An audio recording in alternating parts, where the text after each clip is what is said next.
Mesdames et messieurs, bienvenue au journal sur Direct 7. Le Togo est passé de la 4e à la 5e République ce 25 mars 2024. La proposition de loi de révision constitutionnelle a été votée par les députés à la majorité absolue. Les détails dans ce journal. L'incendie du magasin Abandon excentré n'a aucune incidence sur les activités de la plateforme portuaire de Lomé. Les précisions ont été données par la direction des opérations douanières de Lomé Port que vous suivrez dans cette édition. C'est tout pour les titres de ce journal. Les choses se précisent pour la tenue des élections législatives et régionales du 20 avril au Togo. Après le tirage au sort du positionnement des partis politiques et regroupements sur les bulletins de vote, la CENI a procédé ce 28 mars au convoiement des matériels électoraux dans les CELI répartis sur l'ensemble du territoire national. Plus de précisions dans ce dossier de la rédaction. Pas de répit pour Maître Alou Banassan Komlan, huissier de justice et superviseur des opérations de tirage au sort.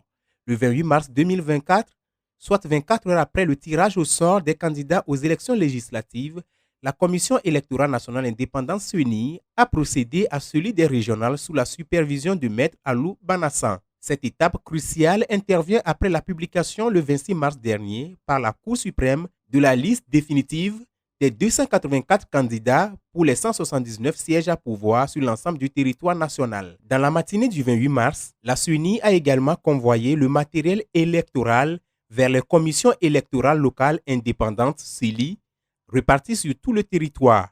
La cérémonie s'est déroulée en présence du président de la CENI, Dago Yabré, et du ministre de l'administration territoriale, le colonel Awate Odabalo. Notons que la campagne électorale débutera le 4 avril prochain. Et justement, dans le rang de la dynamique pour la majorité du peuple, ils sont au total 223 candidats qui vont prendre part à ce double scrutin. Samson Kevi pour les précisions. Saisir l'opportunité des élections législatives et régionales pour présenter des listes uniques avec l'intention d'obtenir une majorité parlementaire au Togo reste le leitmotiv de la dynamique pour la majorité du peuple, un regroupement de partis d'opposition. Cette volonté a été réaffirmée lors de la cérémonie d'investiture des candidats de la DMP aux élections du 20 avril prochain. La DMP est prête pour la bataille. Vous avez vu tout à l'heure les candidats, on vous les a présentés. Ils sont déterminés et ils se sont engagés à faire en sorte que la DMP sorte de ces élections avec une majorité qui lui permettra de relever le défi de la cohabitation au Togo. C'est dans cette ambiance festive et déterminée que les 223 candidats, dont 92 pour les législatives et 131 pour les régionales, ont pris l'engagement ce 23 mars 2024 à Lomé à ne rejoindre aucune majorité au Parlement, surtout unir le parti au pouvoir. Je sous-signe, messieurs les candidats de la DMP, je m'engage à ne rejoindre en aucun cas une autre majorité parlementaire, notamment celle d'unir et à demeurer, quoi qu'il arrive, dans la majorité de la DMP pour continuer à œuvrer à l'alternance en 2025. Ils se sont engagés surtout à rester fidèles aux options de la DMP. Depuis sa création, la DMP prône l'union des forces de l'opposition pour parvenir à l'alternance au Togo. Cette cérémonie d'investiture symbolise la concrétisation de cette volonté et l'engagement des candidats à porter le flambeau du changement. Pour les prochaines échéances électorales, la DMP mise sur la vigilance pour garantir la transparence et la crédibilité du scrutin. Nous sommes prêts surtout pour la vigilance électorale. C'est ce qui va faire la différence cette fois-ci. Une vigilance électorale qui sera notre responsabilité, mais surtout la responsabilité de tous les Togolais. Pour rappel, la DMP est présente dans 29 circonscriptions électorales pour les législatives. En En attendant les élections du 20 avril prochain, le Togo, lui, change de régime. Autrefois présidentiel, le Togo est désormais sous le régime parlementaire. La mutation a été effective depuis le 25 mars avec le vote des députés de la proposition de loi de révision constitutionnelle. 89 parlementaires sur les 91 ont adopté ce projet de révision faisant passer le Togo de la 4e à la 5e République, ce qui a suscité une vague de réactions au sein des acteurs religieux et sociopolitiques du pays, dont certains de l'opposition étaient en conférence de presse le mercredi. Nous allons à cet effet écouter quelques-uns.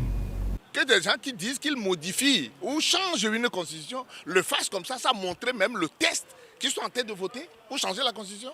Et vous croyez que c'est dans une république qu'on est?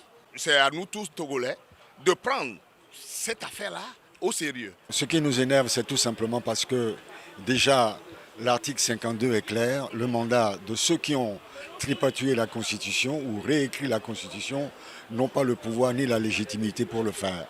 Leur mandat s'est arrêté le 31 décembre 2023. Ils n'ont plus aucun pouvoir, ils n'ont plus aucune légitimité pour légiférer au nom du peuple togolais. Ça, c'est la première chose. La deuxième chose, l'article 59 de la Constitution dit qu'on ne peut pas toucher au mandat présidentiel sans référendum. Ils l'ont fait, donc c'est une violation de la Constitution sur deux articles très importants. À partir de ce moment-là, nous considérons que c'est un coup de force. Une assemblée caduque qui se retrouve en catimini et qui décide d'imposer sans débat à la population une nouvelle constitution alors que celle-ci avait voté par référendum sa constitution en 1992, c'est totalement inacceptable. Nous sommes des combattants et nous allons empêcher ce qu'il est en train de faire là. Nous allons tout mettre en œuvre pour que le Togo reprenne une situation normale. Retrouve la situation d'un pays normal. Les activités se poursuivent normalement au port autonome de Lomé. L'incendie du magasin Abandon ne s'est aucunement produit sur la plateforme portuaire ni affecté son fonctionnement. Voilà les éléments de réponse communiqués par la direction des opérations douanières de Lomé, loin dit dans le cadre de l'incendie du 23 mars. Herman Adadé, Emmanuel Sadji. La vie continue son cours normal ce lundi au port autonome de Lomé, comme le cas toutes les semaines. Aucune installation portuaire touchée ou encore moins des marchandises en attente de formalité, contrairement aux commentaires sur la toile en lien avec l'incendie du 23 mars 2024. Selon la direction des opérations douanières de Lomé Port, à travers des éléments de précision mis à la disposition de la presse ce 25 mars, l'incendie a plutôt touché ce bâtiment en question qui est un magasin abandon et centré, c'est-à-dire situé à l'extérieur de la plateforme portuaire sans aucun incident sur le fonctionnement des services. Ce magasin abandon abrite des marchandises saisies dont le contentieux est en cours et celle avarie en attente de destruction. Déclenchées aux alentours de 18 h, les flammes ont été définitivement maîtrisées vers 23 h grâce aux efforts des sapeurs-pompiers du port et de la ville, aidés par bien d'autres acteurs de la plateforme portuaire. Aucun blessé ni de perte en vies humaines n'a été enregistré, si ce n'est essentiellement des marchandises précitées qui ont été totalement consumées par les flammes, selon le bilan établi. Si la cause de l'incendie reste pour le méconnu, elle sera probablement communiquée dans les jours à venir, après la clôture des enquêtes en cours. Toutefois, la piste criminelle est a priori écartée, selon le directeur des opérations douanières de Lomé Port, Pingué Deloué Akaya. Pour mieux expliquer les nouvelles mesures fiscales 2024 et de recueillir les avis des acteurs économiques, la direction de communication de l'OTR a organisé une rencontre avec les membres de l'Association des grandes entreprises du Togo, AGET, le 27 mars à Lomé. Reportage Samson Kwevi. Chaque année, l'Assemblée nationale togolaise autorise le gouvernement à collecter des recettes et à exécuter des dépenses budgétaires. Pour 2024, la loi de finances prévoit un ensemble de mesures visant à alléger la charge fiscale sur les contribuables. Afin de mieux expliquer les nouvelles mesures fiscales et de recueillir les avis des acteurs économiques, La direction de la communication et des services aux usagers et celle de la législation fiscale et du contentieux ont organisé une rencontre avec les membres de l'Association des grandes entreprises du Togo, AGETS. La loi de finances 2024 comprend plusieurs mesures pour alléger la charge fiscale des contribuables togolais. Parmi ces mesures, on peut citer la reconduite des mesures conduisant à l'incitation pour le renouvellement du parc automobile afin d'inciter le secteur privé à acquérir des véhicules à moindre coût. Et également, on peut citer des mesures à caractère de protection environnementale et des mesures tendant à la protection de la santé des citoyens.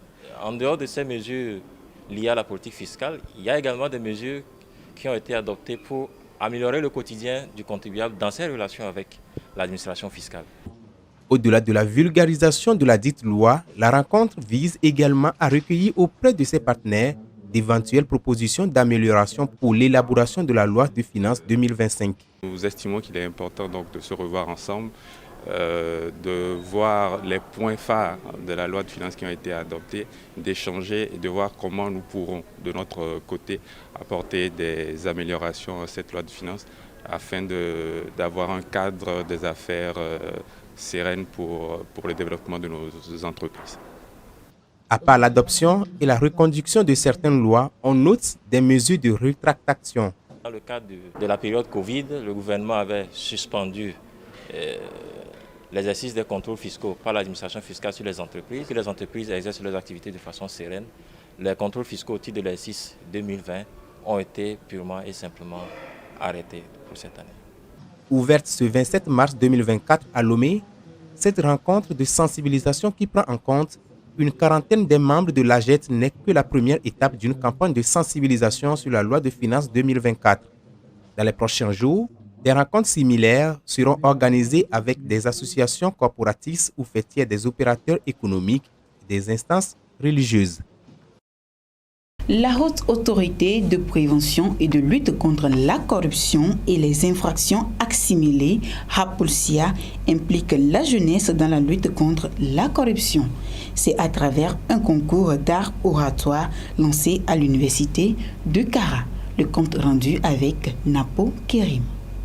La Haute Autorité de prévention et de lutte contre la corruption et les infractions assimilées, HAPOLSIA, multiplie les stratégies pour atteindre ses objectifs. Elle a initié un concours d'art oratoire dédié à la lutte contre la corruption au profit des étudiants des universités et des élèves. Il s'agit du concours d'éloquence et de plaidoirie génie des lycées dénommé Oraton. La compétition a été lancée le 22 mars au campus sud de l'université de Kara. La HAPOLSIA a un projet d'introduction des modules d'enseignement pour lutter contre la corruption dans la curricula d'éducation et de formation.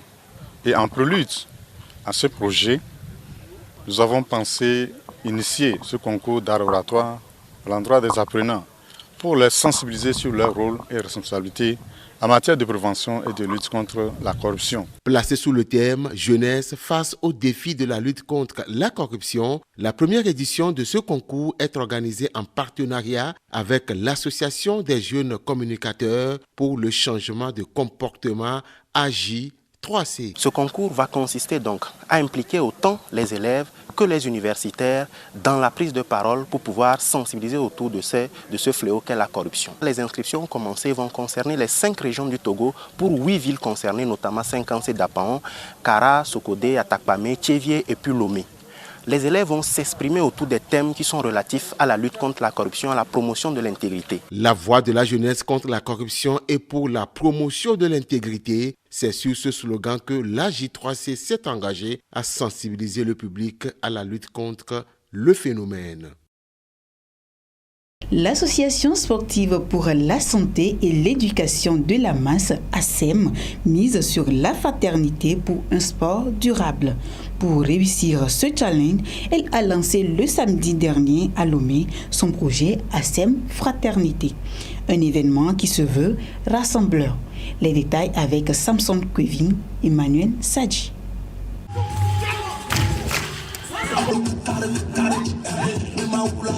C'est dans cette ambiance conviviale que l'Association sportive pour la santé et l'éducation de la masse, ASEM, a organisé la première édition d'ASEM Fraternité, un événement rassemblant les clubs sportifs du lycée technique d'Adi Dogomé.